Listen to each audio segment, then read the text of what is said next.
Welcome back, viewers. You're watching The Savera and I'm Shefali. The US State Department avoided directly addressing India's response to recent remarks by President Donald Trump, who had threatened to impose punitive tariff on India for continuing to import oil from Russia. Now, during a routine press briefing, when asked about Indian External Affairs Minister S. Jaishankar's comment on the matter, State Department spokesperson Tammy Bruce declined to offer a direct reaction. And as a businessman, he likes to use, understandably, the tools that can make a difference with countries. Usually, of course, that is about economy, the economics of what's happening. And that's a very specific approach. It's something every country can understand. It's a role that America can play. And certainly at the direction of President Trump, it makes a huge difference in what certain countries feel. Whether that's enough for him, what else he might do, I won't get ahead of him or speculate. Decision rests with. And on the purchases of oil, I think both India and China have indicated that they fully intend to continue purchasing Russian oil, whether or not U.S. sanctions are imposed. Is the U.S. seeking additional leverage in order to change Russian behavior, or what other levers is it going to reach? Well, we know there's, of course, there's sanctions. There's what's known as secondary sanctions, which is what we're talking about now, sanctioning a country or a company or others that might be doing business with a country that we have sanctioned in this instance. I know that President Trump, as we all know, has many tools in his tool chest. This is one of them. He has invested a great deal and will continue to, regarding the wars and the conflicts around the world to stop them. And as a businessman, he likes to use, understandably, the tools that can make a difference with countries.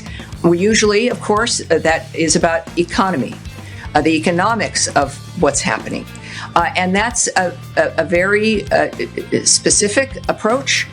It's something every country can understand. It's a role that America can play. And certainly at the direction of President Trump, it makes a huge difference in what certain countries feel. Whether that's enough for him, what else he might do, I won't get ahead of him or speculate. He said, "I will not characterize or remark on another nation's comments about what they will or will not do," she said, hinting at the sensitivity of the issue. With a touch of irony, she added, "I can barely do that here," suggesting perhaps the complexities involving even in domestic discourse. Nevertheless, Bruce doubly reiterated Washington's disapproval of continued energy trade with Moscow, particularly in the context of the ongoing war in Ukraine. She said decisions on how to respond to countries engaging in such trade would ultimately rest with President Trump, should be returned to office. Referring to Trump as a guiding hand, she emphasized that action against those perceived to be facilitating Russia's war efforts could not be ruled out. The controversy arose after Trump recently warned that he would impose significant tariffs, reportedly within 24 hours, on India for purchasing oil from Russia and allegedly reselling refined products derived from it. The threat came after days when he had announced a 25% tariff increase, further escalating concerns about strained trade relations. Now, in a measured response, without naming Trump, External Affairs Minister S. Jaishankar emphasized that the importance of a balanced and inclusive global order. He said, "We live in a complicated and uncertain times. Our collective desire is to set a fair and representative global order, not one dominated by a few." Now, India's Ministry of External Affairs also issued a statement defending its position, noting that a major economy. Now, it reserves the right to take whatever steps as necessary to protect its national interest and economic security. The ministry also pointed to what it views as selective criticism, highlighting that the European Union's trade with Russia totaled $67.5 billion and that the US itself continued to import critical commodities from Russia, including uranium, palladium, fertilizers, and other chemicals.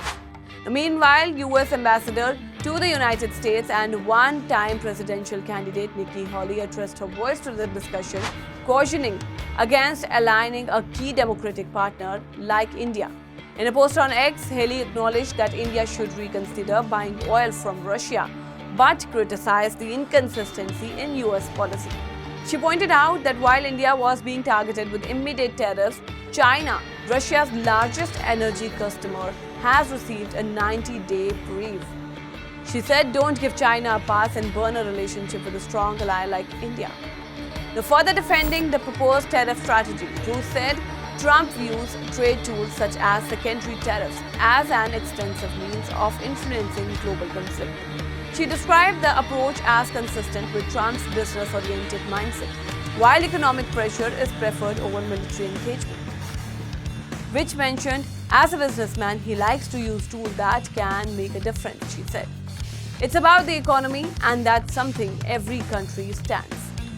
Now, while the remarks stopped short of issuing a formal US government position, the overall tone underscored growing tensions surrounding India's energy ties with Russia and highlighting the difficult balancing act many countries face amid shifting geopolitical alignments. That's all for now in this update. Stay tuned to the Savera. Download the app and follow us on various social media platforms.